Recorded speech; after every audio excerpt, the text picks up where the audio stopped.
Big Fish's lyrics sound like they could have been written by a chain-wearing, skateboarding, beer-stealing teen in their angsty high school years.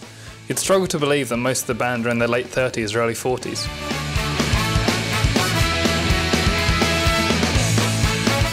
If you've heard Real Big Fish's brand of upbeat pop-punk comedic ska at all, you probably got into them between the ages of 12 or 15. I tried to be nice, I tried to live my life, but everyone else is an asshole.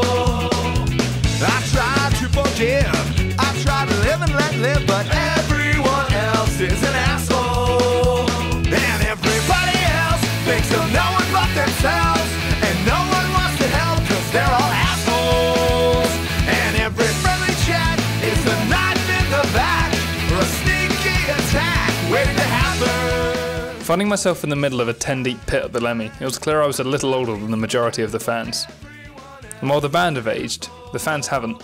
That's something that's confused us over the years. We thought they'd all be 31 like us.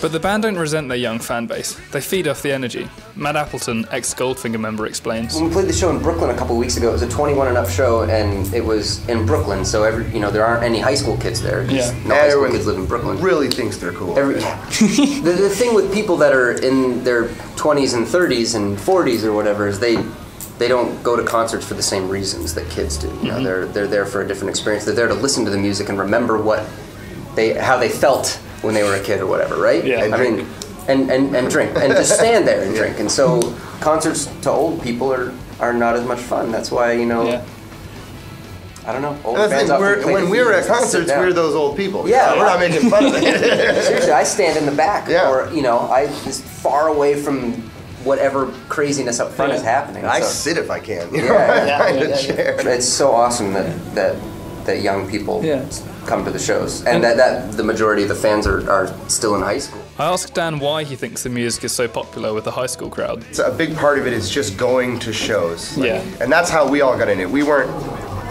ska fans per se. We became ska fans because we learned what this music we already liked was. Like someone finally sat down and no, you have to buy this record and buy and wear this. But really, in fact, we were talking about this the other night, that didn't matter what school you went to, you had your own sort of life at the gigs. And so you could be anybody you wanted. And I think that speaks to especially 16-year-olds, 16 to, in the States, 21 here, maybe 18, where you can't go to a bar and drink. All you can do is sit at a diner and eat French fries and drink water and go out and cause trouble. So with the gigs, you had some place to go with all your friends and cause trouble and just dance and have fun. And I think for young people, that's a big part of it. It's their first sort of independence. It's their first time that they can have their own identity, that their parents, their teachers, their other friends at school don't even know about. But the group haven't always attracted hordes of angsty teens. They've had their fair share of nightmare gigs too. Once the stage was in the back, like the trailer of a truck, like what would you call it, a lorry? It was the grand opening of a Dairy Queen, so like an ice cream shop. And they were selling little like $1 ice cream cones, mini ones. And people would buy them to throw them. Just to throw. So my bass amp, the grill that covers the speakers, I had one of those little holes was filled with dried ice cream for years. I never cleaned it. Do you think that helped the sound a little bit? Since those early days, decades have passed, trends have come and go, but Real Big Fish's tone has changed very little, having released 7 studio albums and a plethora of live and best-of albums.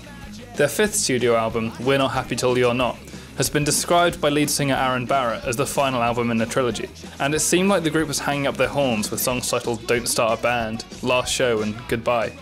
There was a lot of personal stuff going on too, like certain people in the band didn't want to be in the band at the time, so now they're not in the band. You know, and we're not the kind of band that just fires people though, we kind of, I think at the time, Aaron had his side band with these guys, Forces of Evil, and Scott had a band, the Littlest Man Band. Actually, we played here. And so everyone was kind of off doing other things because we couldn't even bear to do this. And there was a lot of problems with like producers and just getting all the ideas in one place. And, it was a painful time. But since going independent, things have changed. the band's in a better place, so the songs are going to be happier. Aaron's done with the story. In fact, he was telling me the other night, he's like, I don't want to write any more songs about how bad it is to be in a band. I love being in a band. So he's like, all the songs are going to be about love and heartbreak, but at least it's more relatable to other people. You know? Like, most people don't know what it's like to be in a band. I mean, to his credit, he wasn't writing about like apartheid or anything like that. He doesn't know about apartheid, you know. Like he was writing about what he knew about, and you know, we're on the road that much that's the world we live in. So he was writing about his real problems. But most people, they want to think it's great all the time, and so you know, why shatter that for them? And in their new album, Candy Coated Fury, the songs aren't about the turmoil of the record industry, but rather about infuriating girlfriends and escaping the worries of the world in your headphones. A little less mature, but just as angry and jaded. Aaron has the wisdom of a 40, how old is he? 30, of an older gentleman, but the heart of a 17-year-old. You're writing about what you know about what experiences you have, and one of the hardest experiences that you'll have as a human being is getting along with other people. And even when people get older, they still want to tell people to fuck off. And even more so, I think. They just keep it hidden. So I think you get older people that giggle because they really want to tell somebody to fuck off, but they're too polite to do it. But kids, it's different. You're going to go, fuck you, Mom, or fuck you, Jerry.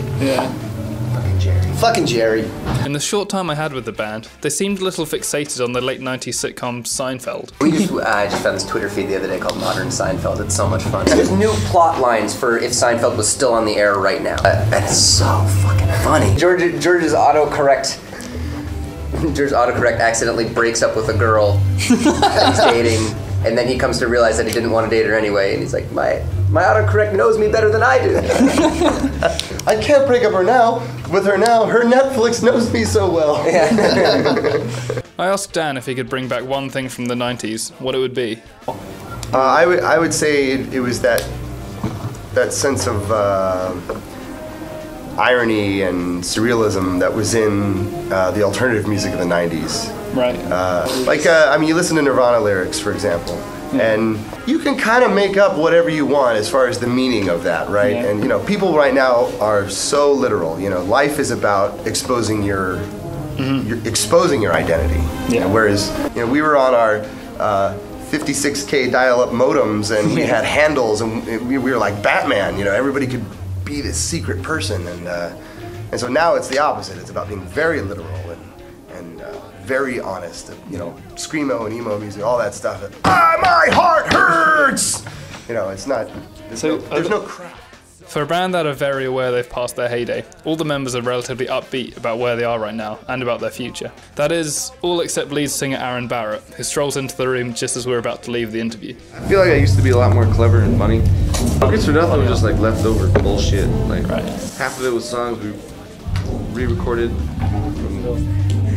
from the album Everything Sucks. Ringing endorsement from Aaron Barrett. That's a piece of shit on a stick. Just a bunch of leftover shit. Swarming around it, flies. Monkeys for Nothing and Your Chimps for Free was the band's 6th studio album and is available on Amazon.com for £10.67. You can be pretty sure that Real Big Fish will be back in the Lemmy in a few years, and I'd highly recommend going to see them, even if just to see which fluorescent jacket Aaron will be wearing. I know everything sucks, yeah. I know everything sucks, whoa. I know everything sucks, and this won't be the last time you hear me complain. Oh my God! Second song, and we're already kicking this crowd's ass.